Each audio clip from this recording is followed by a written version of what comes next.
Whatever is good for you. I think the YouTube could be a second or two off. I don't know.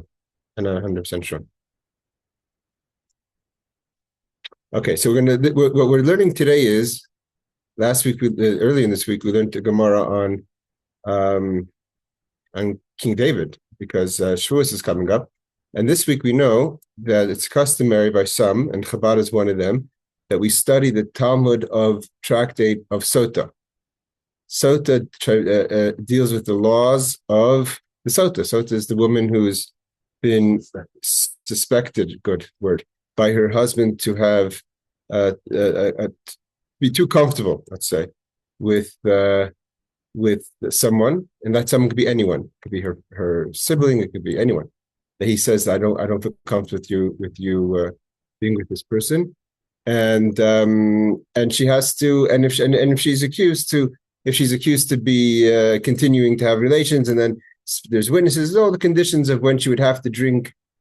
To have to drink the Sotah water. The Sotah water is waters that were in the Beis Hamikdash that were taken from the kior, from the faucet, and they would put in the name of Hashem, and on a parchment, and the ink would go out, and she would drink it. And if she was guilty, she would be punished immediately, or depending if she had some merits, maybe it took a little bit of time. And if she was innocent, then she would be blessed. So, although that she obviously did something, there's no question. Oh, excellent question. How would she be blessed? So the Gemara discusses her blessing. The Torah tells us she'll be blessed with children. But the question is, what does it mean to be blessed with children?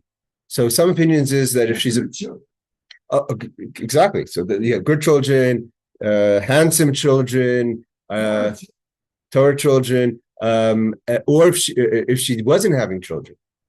So a barren woman. What's the problem with the barren woman's theory? Everyone would hide with another man, just have the Sotah so she'd have a baby. If she can't have children. Yeah.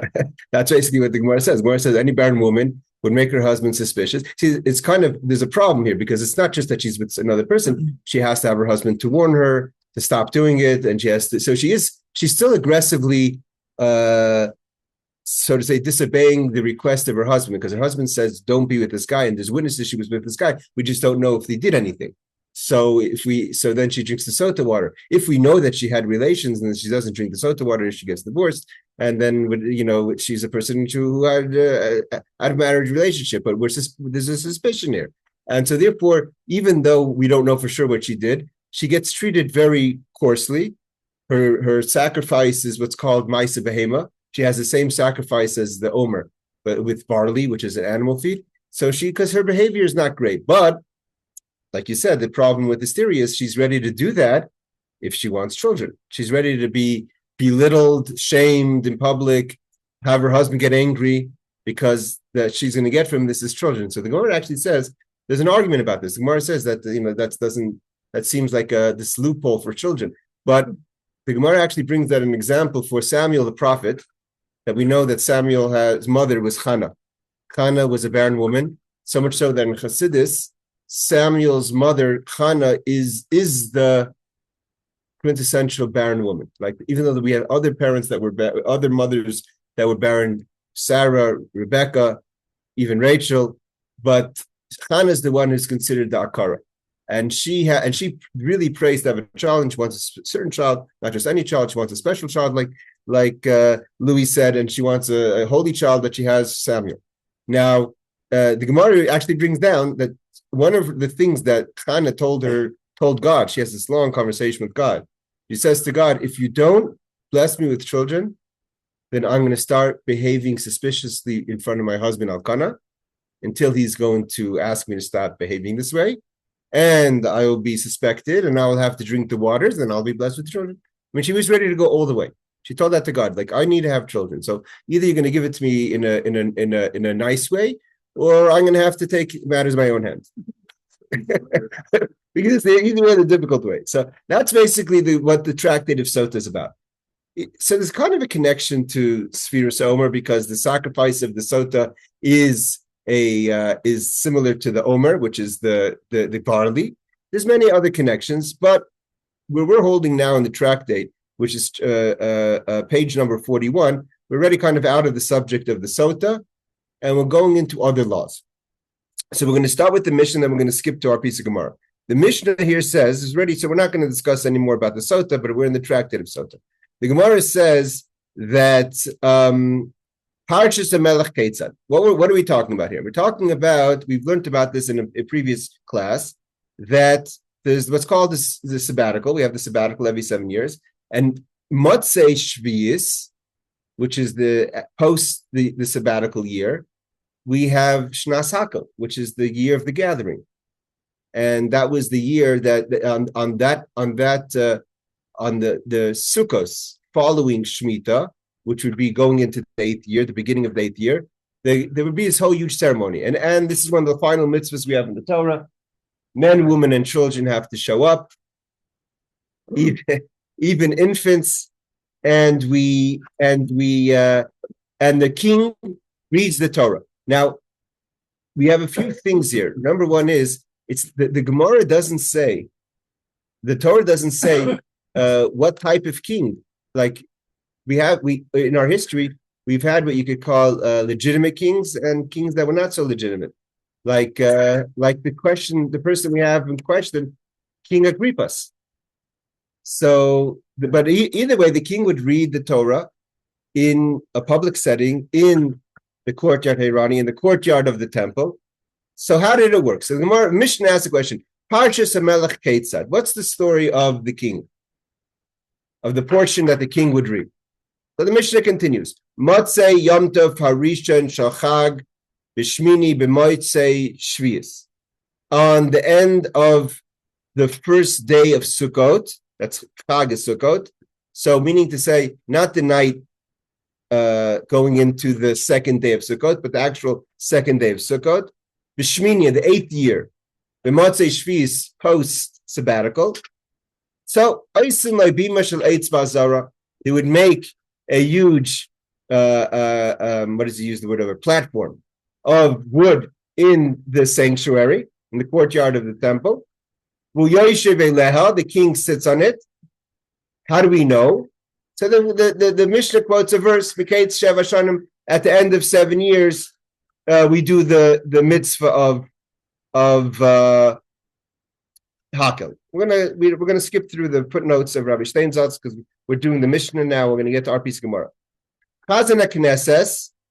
So the head of the synagogue would take the Torah, no to the Sefer Torah. We take the Sefer Torah. Now you have to remember something else.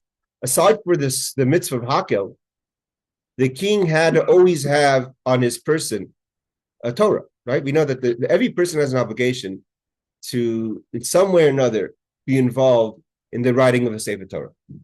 Ronnie has a Sefer Torah here, or is in another place. People have Torah. There's a custom people have Torahs, and if you can't write a Torah, you're involved in the writing of a Torah.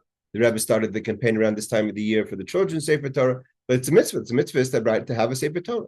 The king had a special mitzvah. Aside for his Sefer Torah that they assumed he inherited from his father, he would have a separate Sefer Torah that had been written for him as king. So he had two Torahs. It seemed like just the way we have to visualize it, because he went with it everywhere, and he literally tagged along. You'd have to assume it was a super small Sefer Torah. No, really, because you can't be walking around this big Sefer Torah. What? Wristwatch. And today you have the micro, but it had to be a coach Sefer Torah. So they would have. It could be those little tiny Sefer Torahs that had to be written because he went to war with it. Like he was on his person whenever he sat around. He was on his person unless he was sleeping or in the bathroom. Otherwise, it was with him all at all times. But this Sefer Torah was the Sefer Torah that he would read from the temple. So the chazan of the temple, of the synagogue, you have to assume he's the chazan of the temple. Like when Mashiach comes from here, so there's still be a chazan. So I don't know who that chazan is going to be, or what his job is going to be, what his qualifications. But you can imagine when there's the resurrection of the dead, and all the chazanim are going to rise. There's going to be quite a bit of a tumult. Because who gets the competition? Who gets the job as the chazan of the Beis Hamikdash? So the chazan is the Knesset Noitel Sefer Torah V'Noisler Knesses. He gives it to the head of the synagogue. The Rosh Knesset Noises Laskan. He gives it to the Kohen That's the deputy Kohen Gadol. Baskan, the deputy Kohen Gadol, nice, and the Kohen Gadol gives it to the high priest. The high priest gives it to the king. So it's I don't know if people have been noticed. You go to a bris. Exactly. When you go to a bris, you go to circumcision. You pass the baby around, right? So here the baby is the Sefer Torah. They pass the baby. They pass the Torah around. So the Chazan of the Knesset gives it to the head of the Knesset. The head of the Knesset gives it to the Skan, to the deputy of Kohen Gadol. The deputy Kohen Gadol gives it to the Kohen Gadol, and the Kohen Gadol gives it to the king. And the Gemara asks, why do we do this whole process? And the same thing happens on Yom Kippur, incidentally. That when the Kohen Gadol also reads the Torah on Yom Kippur, right? We read about it in the Chazal Sashatz in the story of the Avodah. The Kohen Gadol reads from the parsha of the day in the temple towards the end of the Yom Kippur service. So they have that same thing that it gets passed upwards. We see it's getting passed upwards. So the Chazan to the head of the Knesset, to the head of the Knesset, to the deputy Kohen Gadol to the king. So that's going upwards towards the king. And this is all as a respect to the king, a respect to the moment, and a respect to the Torah. And the king will receive the Torah standing. He sits, he reads it sitting. That itself is very challenging. Why is it challenging? Two things. First of all, you can't sit in the temple. Who, the people? No, he could be holding it sitting. Okay. Really? Yeah. I mean, you're talking about so that's possible. There's a stender. So the biggest problem is that you can't sit in the temple. Only one person was allowed to sit in the temple. Who was allowed? Anyone know who was allowed to sit in the temple? No. Only for the kings from the house of David, not just kings. Only the kings from the house of David, because we have a verse clearly. No, it's only David was able to have that schus, that merit. His vayeshev David with Hashem, because the reasoning behind it would be is that David was so humble that sitting before God wouldn't have been a sign of disrespect. He was so nullified to Hashem that the idea of sitting, but it was also on the flip side of it, it's a true sign of malchus. The king sits. That's the king sits on his throne.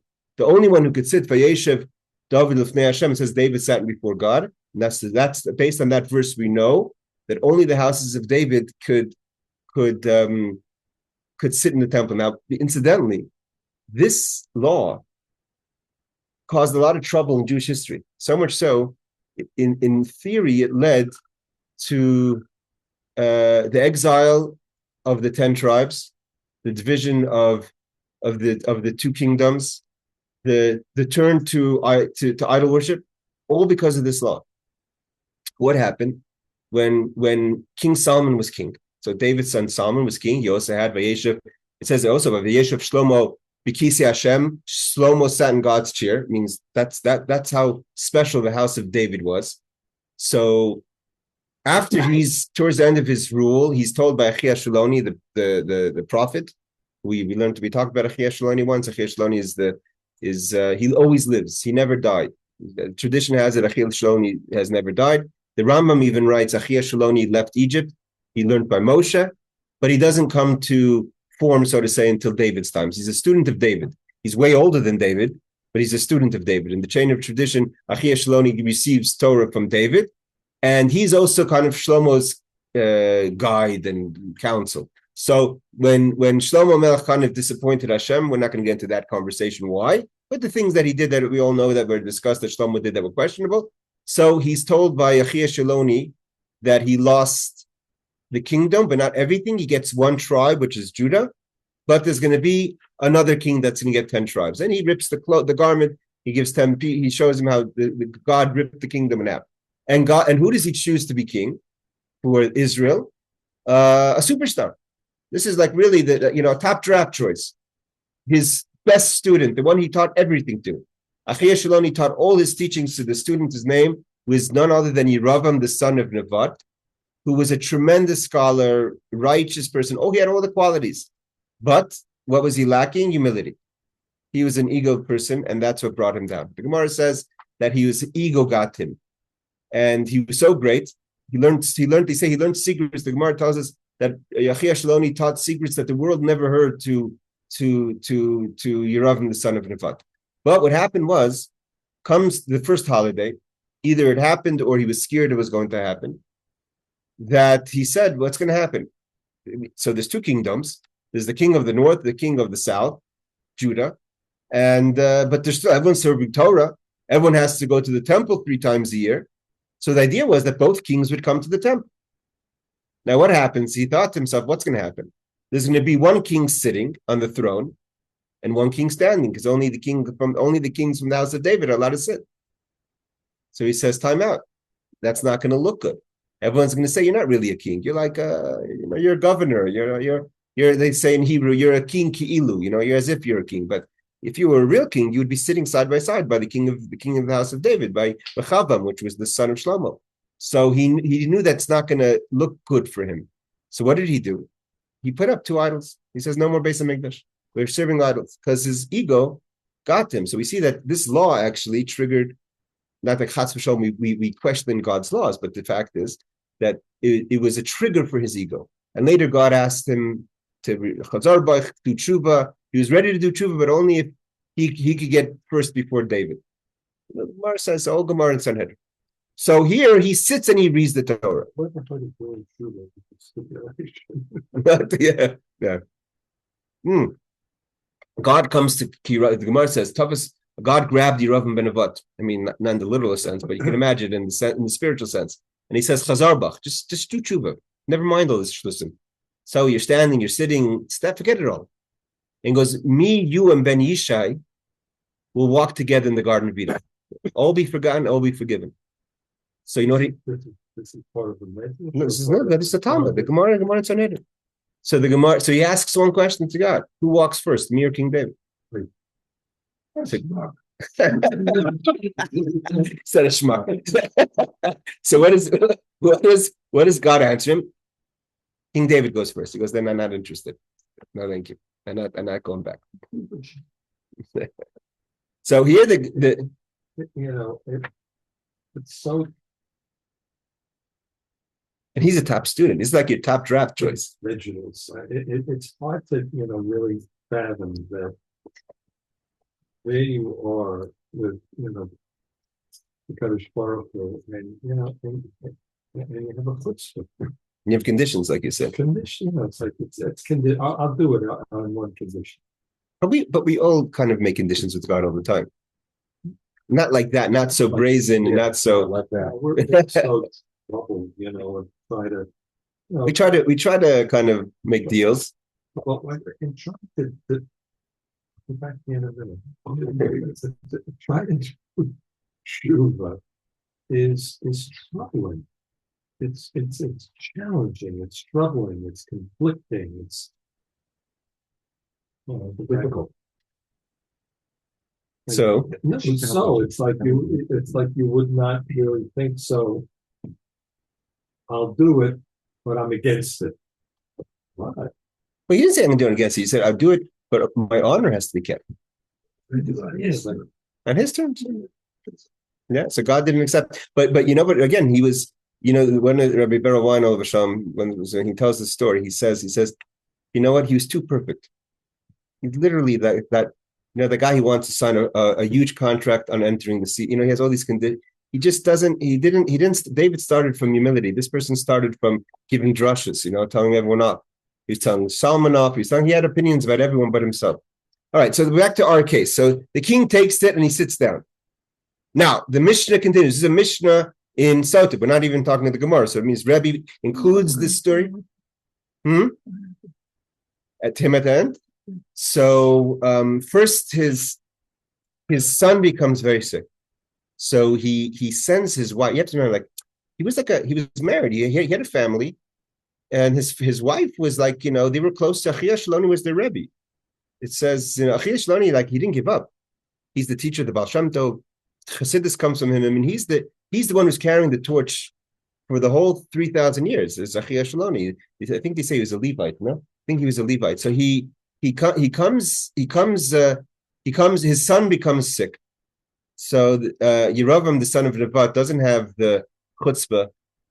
He doesn't go to the idols to pray. He knows where he has to go. He knows he has one address. He tells his wife to go to the prophet. Go back to Achi, ask him for some help.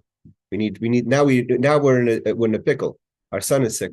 So she disguises herself as a simple woman. And he, it's okay, I'll put you on mute. And he right away, the prophet obviously knows who she is. It says the wife of Yerubim coming in. He says, tell your husband the son is, you can go run back home because your son is dead and passed away. And he still doesn't return, and God sends other messengers, and he's considered the Torah at the end. He's mentioned in the Talmud, in the Mishnah, as a person that does not have a portion in the world to come. And it's a short list, not that long, not that big of a list. Now the Gemara continues. The Mishnah continues the story. Agrippas HaMelech. Now, who's Agrippas HaMelech? Okay, it's a little quick history. Story of Hanukkah is the family of the Maccabees, starting off with Matthias, the high priest, and his sons, Yehuda the Maccabee and the Maccabees. Now, we talk about the story of Hanukkah, so some of you, I'm sure, know a little bit more in the detail of the history. It wasn't so simple as we know it. Meaning to say that the Maccabees won Jerusalem and cleared out the temple, but the Greeks were still around. There were different places. They fought for many years. Yehuda Maccabee ends up dying in war. His brothers all, one after the next, succeed each other, and it kind of doesn't really kind of calm down until Shimon, I think, which was one of the last brothers. His son is Yochanan Kohen Gadol, which is the high priest, who later, at the end of his life, becomes a Tzedoki. How do you say that in English again? A Tzedokim are the Sadducees. So he becomes a Tzedoki, and he doesn't believe in the oral Torah, only in the written Torah. And he said after 80 years of being a high priest, he turned sour. His son is Yanei HaMelech. Yanei HaMelech his wife becomes queen after he dies. He has two sons. They fight. That's how Rome gets into Israel. The fight is like nothing's changed, right? They call the Romans to come help, and Pompey and Julius Caesar are taking different sides. They fight, and at the end of the day, the one wins. We're going to get back to this at the end of the class.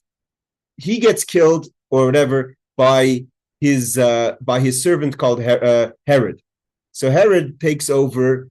The last 100 years of the Second Temple is ran by Herod. We all know about Herod. He's built many things over here, and he's a friend of the Romans. He has the Romans' ear. There, he was friends with, I think, Caligula. I mean, he was an interesting fellow. His descendant is Agrippas. So Agrippas is a descendant from the house of Herod. So he's not really of Jewish descent, because I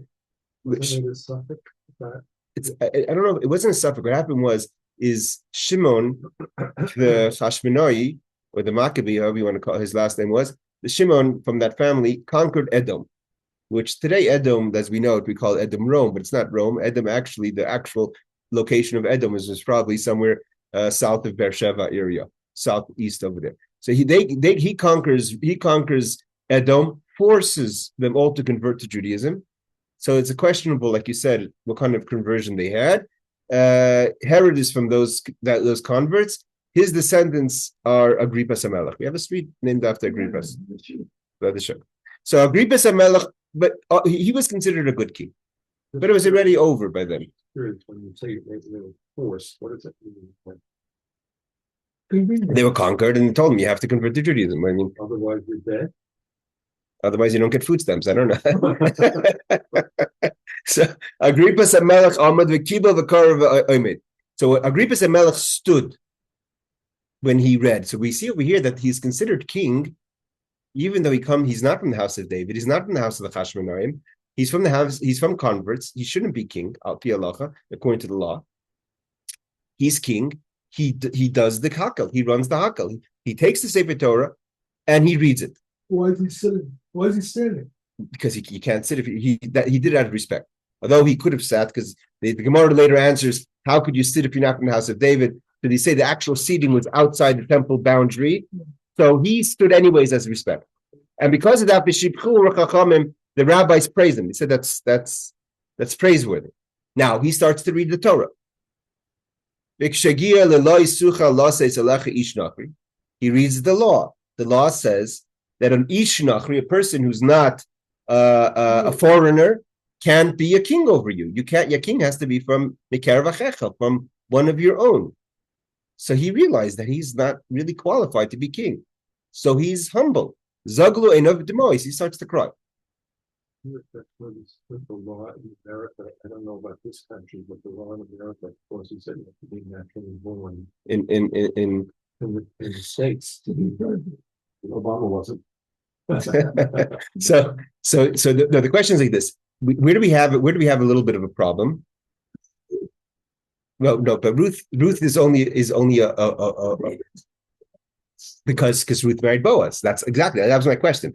How do we have almost all the house of David have converts in them? First, Ruth is the grandmother of David, but the halach is as long as one parent, father or mother, is Jewish, it usually brings down the mother has to be Jewish. But they say, so it says that, but no, his mother was, but after a few generations, his grandmother wasn't, but she was a convert. But if there's one Jewish parent, that's okay. But where do we actually see it with a parent, not a grandson? If anyone knows that actually Solomon's wife, of his many wives, had a wife called Naamah. And Naamah was also a convert. And she was the mother of Rechavam, the next king. So how could he be king if his mother was a convert? The guy you just told us about, Yeah. that had the bad ego problem? No, that was Yeravam. Rechavam was the guy from the south. So Rechavam's mother is Naamah, but nevertheless the father was Solomon, so that was fine. But Agrippas he never cleaned himself. Why? Because it was never supposed to be king. Not Herod was never supposed to be king. So they continued with the kings that were not supposed to, with the dynasty that wasn't supposed to continue. If let's say, even if Agrippa's mother was actually Jewish, which possibly she was, and his father wasn't a convert, his grandfather was a convert, nevertheless, or great-grandfather, nevertheless, it was from a dynasty that never should have began. So he looked at himself as an Ish Nachri. So Zogul Einav Demais, he cries. He starts to cry, meaning to say he doesn't feel like a legitimate king.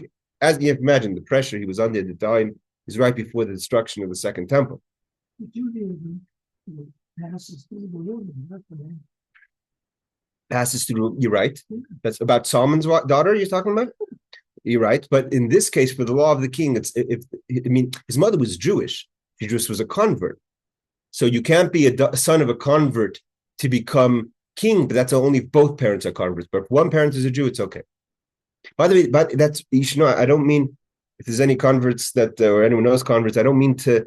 But the law is, for instance, even on a Bezdin, Sanhedrin, if you're a convert or a son or of two converts cannot join the Bezdin, you have to have one Jewish parent. For anything like maybe what you're saying from America, but for anything like of Gedula in Judaism, like a high position, you have to have one parent that's a Jew. If both parents are converts, it won't help. You know who actually suffered from that? Rabbi Akivah. When they had to appoint a new Nasi, they demoted Rabban Gamliel. So they had a few candidates who they were considering as Nasi. One of the candidates, of course, would be Rabbi Akivah. He was the great giant. He wasn't considered, or after consideration, he wasn't accepted because he was from He was from Gerim. And they wouldn't put him into position as Nasi. As great as Rabbi Akivah was so great that Moshe Rabbeinu says he should have given the Torah. That's how great Rabbi Akivah was. Everyone goes according to Rabbi Akivah, but the position of Nasi he wasn't going to get. So let's continue in our Mishnah. So what did the rabbis tell him when he starts to cry? Amrulai, this is we get to our Gemara. Altis Yare Agrippas, don't be concerned. Achinu ata, you're our brother. But see, that's called flattering. They flattered him. That's where flattering. That they say that was almost what kicked the bucket. When they did that, they lost Jewish respect. And this actually, there's a lot of contemporary shilas that come around now, how we're supposed to approach the rabbis. The Chacham said, "Achinu ata, don't cry. We you're one of us."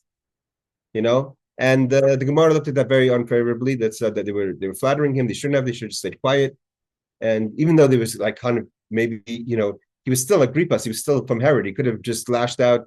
Herod killed all the rabbis, and he could have done that also.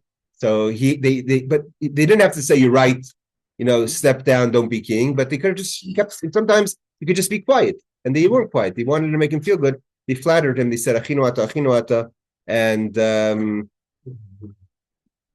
But nowadays, And one Jewish parent doesn't make him Jewish. He has to be the mother. Yes, but if first of all, Rashi says Imay mi Yisrael. They say Imay mi Yisrael, but nevertheless, it was flattery. Like I said, because the beginning of his rule wasn't from a good source. It was Herod. Herod was never supposed to be king, so it started from a bad line, a bad seed.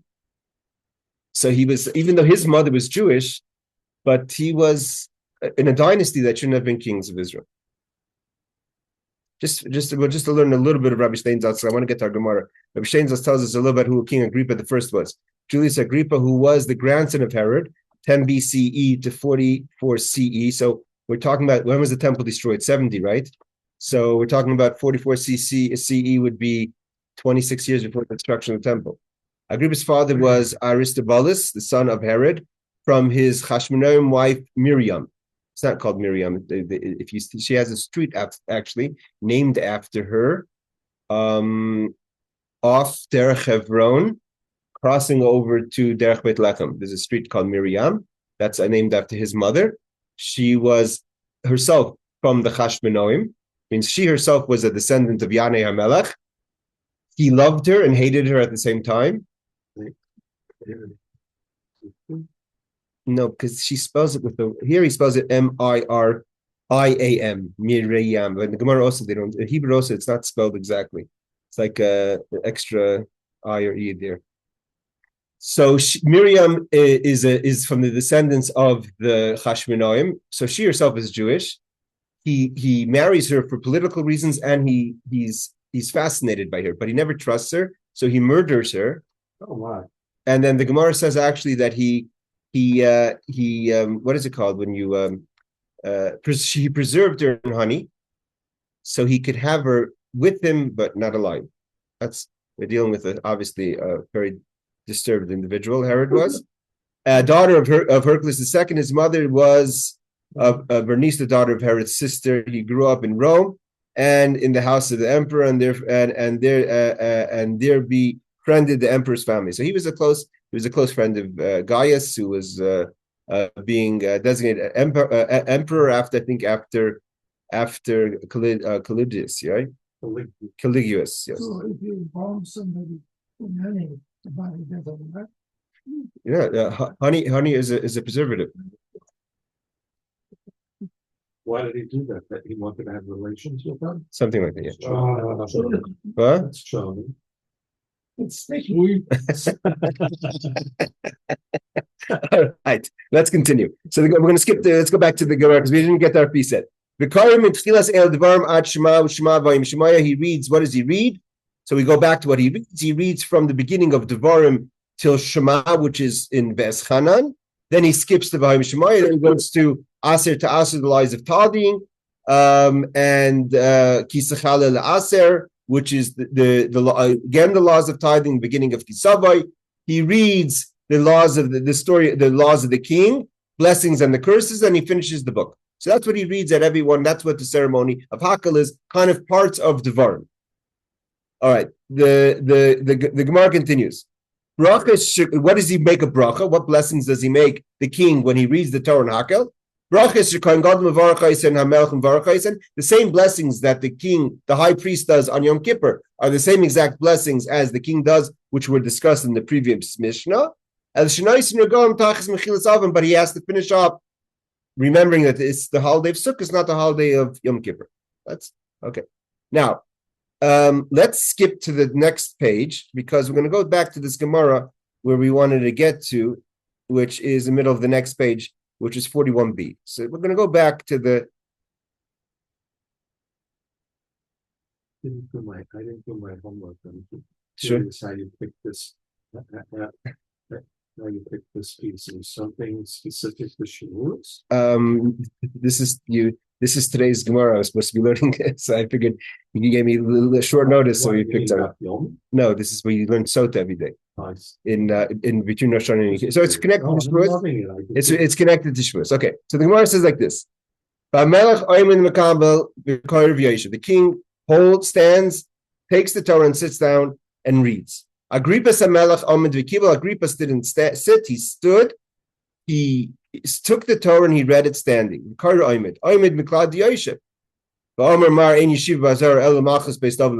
Means he was sitting before and then he stood up. How did he stand up? He shouldn't have been sitting because only the house of David could sit in the courtyard of the temple. Like it says, the King David, that only David could sit in front of God. So the Gemara says, like Rav Chisda says, it was in the ladies section, and therefore the ladies section is not included. So only in the courtyard for the men, that's where no one's allowed to sit. But in the ladies section, there's no law that people could sit, and therefore he was able to sit. Okay. Now the Gemara continues. No, it's an excellent question. So he says, what is the man doing in the women's section? No woman there. No, so they made an exception. When it came Hakel, they needed space. The women's section, I think, was quite large. So they kind of, like today, sometimes you have a kiddush and you open up mechitza and you need to use the space. So the Beis Hamikdash also had they had to move the mechitza every once in a while to make space because Hakel needed a lot of people, and they had a what's it called, a stage. The stage took up space, right? We learned about the stage taking up space that caused the miracle. It was cramping a bit. So they kind of put the stage in. I guess the king sat towards the border by the women's section, and the rest kind of took a little bit of the women's section as maybe unless he's king. So then he could sit in the women's section on the throne. So the rabbis praised him for standing. So the Gemara says shibchu miklal d'shaper of it, from the fact that the rabbis praised him means he did right. So Amar Rav Ashi afilu man Amar Nasi shemachal akbayden k'maydim machal melech shemachal akbayden k'maydim machal. The question says like this. 1 second. Why did he stand? If he's supposed to be sitting and he's allowed to sit because he's in the women's section, so a king is not allowed to be too familiar with the people. And a king, it means like even a nasi, a prince, could say, you know what, my honor is not so important. But a king can't do that. A king can't belittle his honor. There was a Rav once in New York who said that even in talking about Rabbanim, that when you have a position as a rabbi, it's not about a question of ego that I'll sit in the back of the shul, it's fine. You don't just represent yourself, you represent the position you have. And as the position as a rabbi or nasi, there's certain things you can't just do just because you represent a position. The king represents a position, and he can't just do something that he shouldn't be doing because he's sitting. If he's supposed to be sitting, then he should be sitting. Why did he stand? The only problem with this whole Gemara, it challenges my whole theory that I said to you guys last time, which was that I said before that one of the problems that Yeravam ben Nevat had was that he would be sitting and he would be standing. So if we said that Agrippas could sit in the women's section, so why was that? So Yeravam also could have sat in the women's section. So the difference is one or two things we could answer. One thing we could answer was, but the king from the house of David would be sitting in the men's section. And if we're putting the king of the house of Israel in the women's section because he could only sit there, he can't sit in the men's section, that's also belittling. Or if he wants to stand in the men's section, he can't sit, so he has to make a choice. Okay, but here he's sitting in the women's section, so therefore the Gemara says he shouldn't have stood because it's not it's not honorable for him to relinquish his honor. He should have protected the honor of the king. The king has to demand fear. And part of the fear is to be majestic and to be a king and to be properly behaved. You can't be common around people. So the Gemara says, mitzvah shiny. The difference over here is that he was doing a mitzvah. He wasn't being casual because of anything else. He was being casual because he was doing a mitzvah. So that for mitzvah he could have stood. Okay. Now the Gemara continues. So Agrippas is reading the Torah. And what happens? So he reaches the part of the Torah that says a foreigner can't rule over the Jewish people. And what happened? The rabbi said, you're our brother, don't worry about it, we love you, you're part of the Chevra, you still can join the Kiddush Club, no one's going to kick you out. So the Gemara says like this, we learned in the name of Rab Nasser, at that moment, when the rabbis flattered Agrippas HaMelech, Yischayvu Soini Yisrael Kloya. I'm right over here by Shigia. Okay.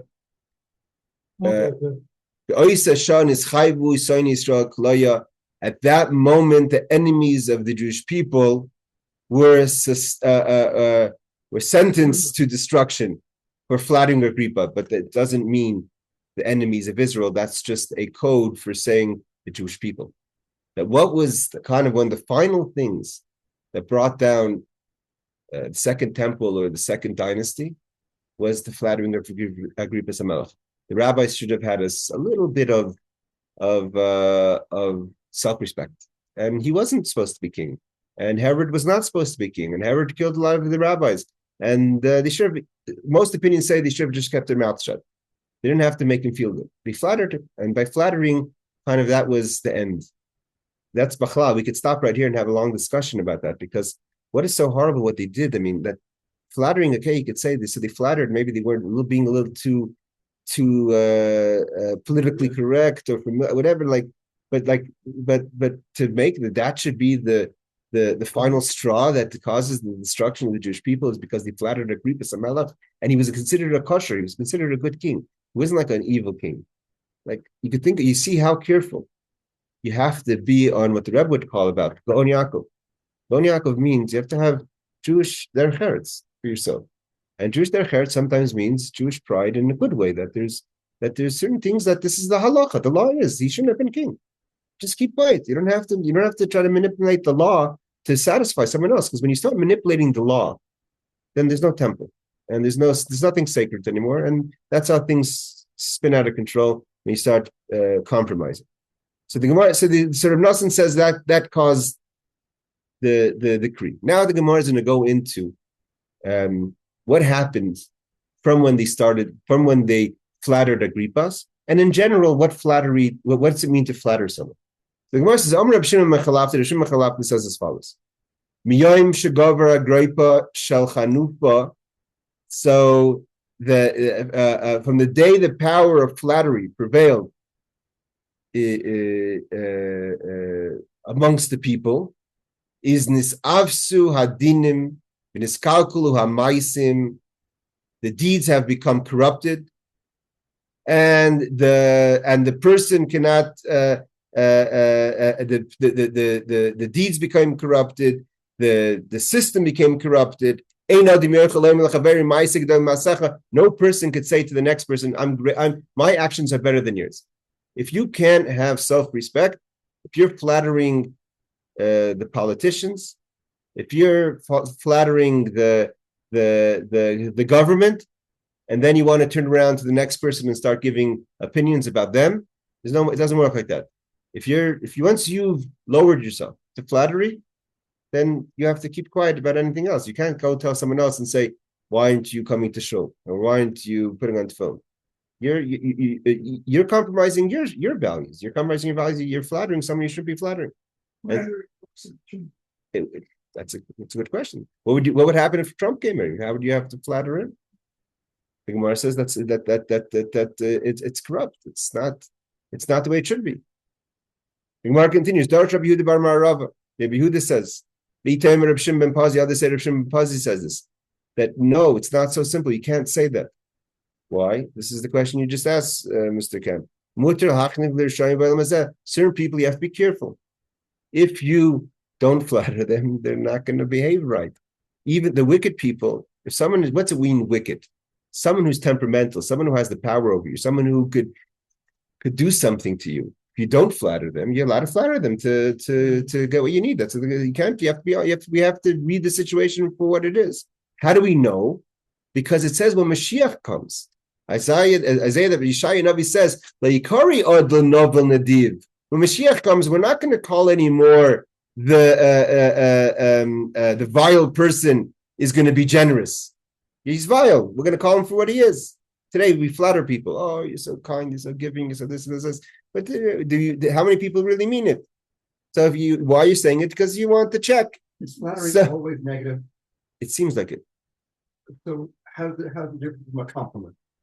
Oh, it's a good point.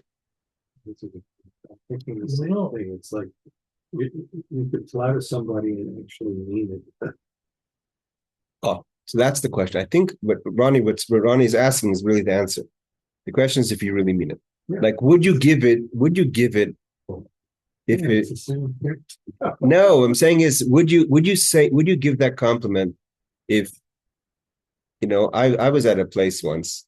I used to learn in Yeshiva where there was a person who sponsored our Yeshiva was a big bulk stock, and he was a big bulk stock. But every Shabbos people would come and wouldn't stop flattering him. He was a good guy. He gave tzedakah, but he wouldn't stop flattering him.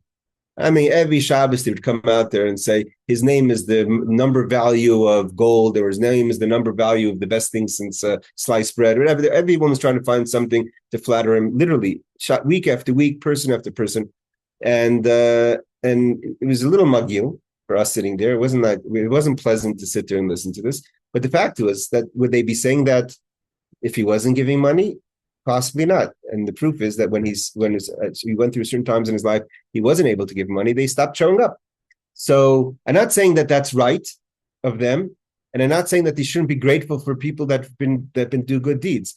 But at least be a little honest. That's all. Yeah, this is question. Yeah, these guys are fools. That's the end of it. I mean, we see it in shul. We see these guys come in from the States and they're loaded. And and whatever. I'm not saying any names, but people start gushing over them. So that's what it means. It means to give a compliment, if it's real, it's something else. If you mean it, it's something else. But if you don't mean it, then don't say it. Why? Yeah. So as he says, we're not going to say that the verse says the vile person shall no longer be called generous. So lo yikari oid linovel. Novel is a vile person, a div, a giver.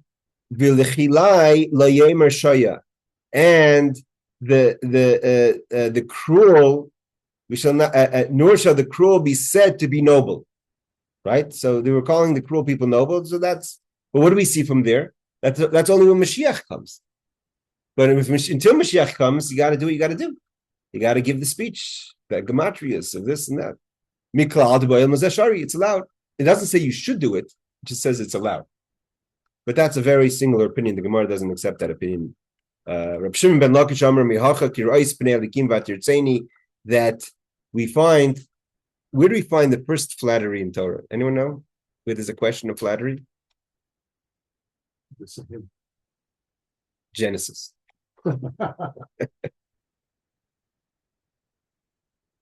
Yaakov and Esav. Oh, sure. Yaakov meets Esav. He's scared of him. Yeah. Right? That's the case of Rishoyim. You're scared of him. Esav wanted to kill him. So the Gemara says, Yaakov is telling Esav, it's like seeing God when I'm seeing you, right? It's as pleasant as meeting God to see you. Did Yaakov really mean that? Was he flattering Esav, or was he giving him a compliment? It seems like the Gemara says that's he's flattering. Others say that it wasn't really flattering. Why? Because here the Gemara continues. Pligi de Rab Levi. Reb Shimon ben Lakish argues on Rab Levi. The Rab Levi doesn't accept that Yaakov was flattering him. He was actually giving him a warning, a coded warning. What was he saying? Mashal shall Yaakov Esav. What's the example of Yaakov meeting Esav? Lama hadavar doima. What is it like when he says kirois pnei elikim vatirtzeni, meaning to say that the face of angels and you were pleased with me, meaning like it's like seeing angels, like seeing God to see you. So what is it like? Someone wants to kill you and invites you to his house to kill you, right? Like Esav does, right? He says, so he wants to hint to the person that I'm somebody, that if you hurt me, someone's going to collect. So he invites him to his house. He knows that he wants to hurt him at some point. He gives him a dish to eat, It starts off in the nice way, like the mafia. So he says, listen, by the way, this dish tastes exactly like the same dish I had yesterday when I was sitting with the king. So when he hears that, okay, if I touch this guy, the king's going to come and take revenge. He's a friend of the king. I don't want to bother him. So he says, Omar, the person who wants to kill him, says, Malka. He knows the king. So he holds himself back. He refrains and doesn't kill him. So too, Yaakov was telling Esav, seeing you is like seeing God, because I see God. So if you mess with me, then God is going to come collect. But that's one opinion. The other opinion was that Yaakov was kind of flattering Esav. Omer, Do whatever he could to survive. He brought him gifts. He tried everything possible so he wouldn't. That's how Rish Lakish sees it. Definitely, you have to remember just a little bit of history. A lot of times when you read a Gemara, it helps to know a little bit of the history of the person who's saying what he says. Rish Lakish has a background. A lot about when we learn about Rish Lakish is he had a very strong sense of what the world, because he didn't start off as a rabbi. He started off as a bandit, a murderer, and he was a Baal Tshuva, and he was not just a Baal Tshuva who was like lazy. He was an active Rasha. He literally was about to kill Rabbi Yochanan and molest him, but then he became a Baal Tshuva and he became Rabbi Yochanan's brother-in-law, best friend, colleague in study, head of the Yeshiva. But before, so when he had opinions about people, he kind of says, "Listen, Chevra, I've been there. I know what we're dealing with. I know that was flattery. I know don't tell me what's flattery and what's compliments and what's threats. I know what I hear." So Rabbi Lezer says, "Call Adam sheish bechanufa." If you're a flattering kind of person, maybe after oilim, you bring anger to the world. God, when we see from here, what is so bad with flattery? What would you think is so bad with flattery? It's more than sheker. There's something deeper over here. What's okay? But what's deeply underneath the person who needs to flatter? A lack of bitachon, a lack of trust. If you trusted Hashem and you had proper trust in Emunah, you wouldn't fall to flattery. You're scared. You don't have the trust that you would need to just do what you feel you would like to do. It's a question. So Amar Rabbi Lezer, call Adam sheish bechanufa, maybe afloil, and brings anger to the world. How do we know? Because it says v'chan pilev, people who are flatterers, yasimu af, they bring anger. Not only does it bring anger to the world, God won't listen to their prayers. You can't talk from two sides of your mouth. You can't flatter with one side and then ask God for help on the other side. If you want to ask God for help, don't flatter. Because again, flattery is a sign of a lack of bitachon and emunah. If you had true trust and belief, you wouldn't flatter. You would just be honest. And you see that in people. Actually, you see a person that's very solid in their bitachon and emunah are going to be straightforward, and they'll give compliments, but they're not going to do something that they're uncomfortable with. So therefore, God says, if you want to flatter, don't pray to me. You can't do both. They do not cry for help when he binds them because it doesn't help. Okay. Now the Gemara continues. Do a few more pieces. Amar Rabbi Lezer kol adam sheish bechanufa, a person who flatters. Afilu ubarim shmei imon kalun. This is deep. That if you're a flattering kind of person, even fetuses in their mother's stomach curse you. I mean, even someone who hasn't even been in this world is appalled by your behavior. No, that's a compliment. Yeah, that's a compliment. That's fine. Not only that, you should be makrotov. If someone comes to you and says, "Thank you so much, you really helped me," and you mean it, that's something else. But if you're doing something like Yaakov doesn't want to flatter Esav. As far as the best case scenario for Yaakov would be that he comes home to Yitzchak and Esav says, "How are you? Shalom Aleichem. Didn't see you in 22 years," and they move on. Now that he wants to kill him, he has to deal with it. So he flatters him. That's not, he doesn't want to flatter him. So that's not great. So Amar Rabbi Lezer, call Adam sheish bechanufa afilu bar mishmei iman kal nice, a person who flatters even the fetuses will curse him. How do we know? Oimel Rosh Tzadik ata yikavuhu amim yizaam leumim. So from this verse we see yikavu means cursing, leumim means fetuses. So we see that a person who's flattering even something that is in a fetus in the stomach will curse him. Vein koiv elaklala. A koiv means a curse, like it says leikav kel, which is talking about Bilham. Ve'ein le'oim elu ubarim, and it says le'om means fetuses, and there's a verse to support that le'oim le'oim yemites. Okay, so we have support to this opinion that even the fetuses curse a person like that. What does that really mean? I don't know. Why does that add anything? I'm not sure. But I guess it's extreme understanding of the idea. Here he goes. He continues even further. Kol adam sheish bechanufa noifel beganim. If you're a person who flatters, you're going to be in hell. You're going to fall to hell. How do we know? A person who says for bad, good, and good, bad. What does it say afterwards? It says, therefore, as the tongue of fire devours straw, which means hell, the fire of hell, so too he's going to be in hell. So a person who says good is bad and bad is good means you're lying. Flattery is lying. You're not saying the truth. You're not saying what you really feel. You're going to fall into hell. So we say clearly that it's not a good thing to flatter. He continues, even if you flatter a friend, this is a deep idea. Sometimes, like Ronnie was saying, people show up. You don't even have a reason to flatter. You're not going to even get anything from it. You just feel like it makes you feel good to flatter someone that you think is special. So you're being overly flattered. You're flattering this person and you're saying nice things to them, but you don't really mean it. You don't care for it. It's something about being friendly with that person that works for you. So Gemara says, okay, that's fine, but then later you're going to fall into that person's hands. Saif Noifel biyada, you're going to fall into that person's hands, or Noifel biyad banav, or you're going to fall into his son's hands. Noifel biyad banav, Noifel biyad ben benoy, or you'll fall into his grandson's hand. It's not going to end well. Flattery is not a good thing. It doesn't end well. Either you're going to fall into his son's or his grandson's hand. How do we know that? From Yirmiyahu Navi. Yirmiyahu Navi flatters Hananiah, who I believe was a false prophet. Like he says, Oman Kenyas Hashem. He talks flattery. Yakum Hashem is Tvaracha. God should listen to your words. And what happens afterwards? It says, we continue downwards. We have to turn the page. The Gemara teaches us that by he who Bashar ben Yamin, Yirmiyahu was at the gate of Benjamin.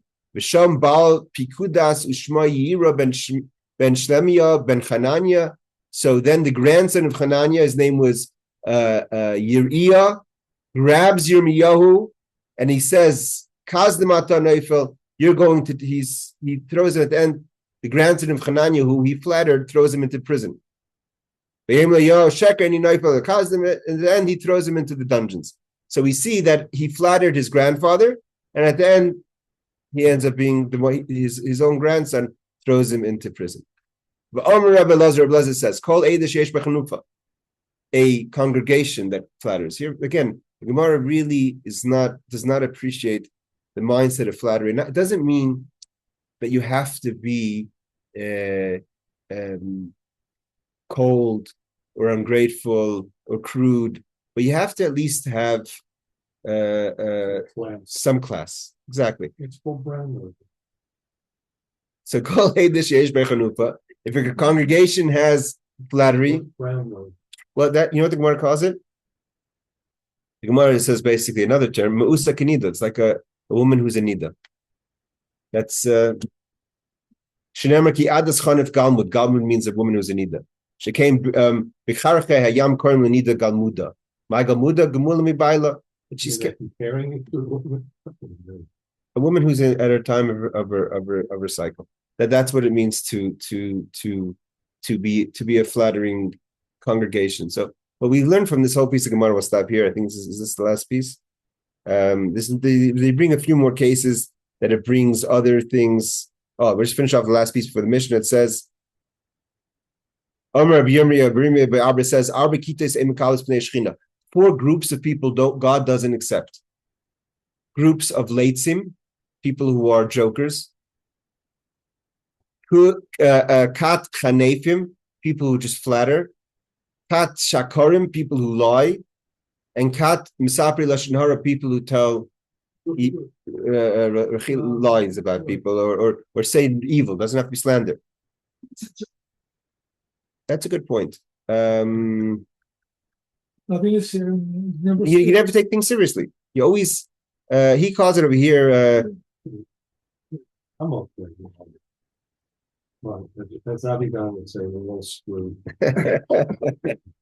Here he says cynics. Later he calls it cynics. Maybe it's cynic.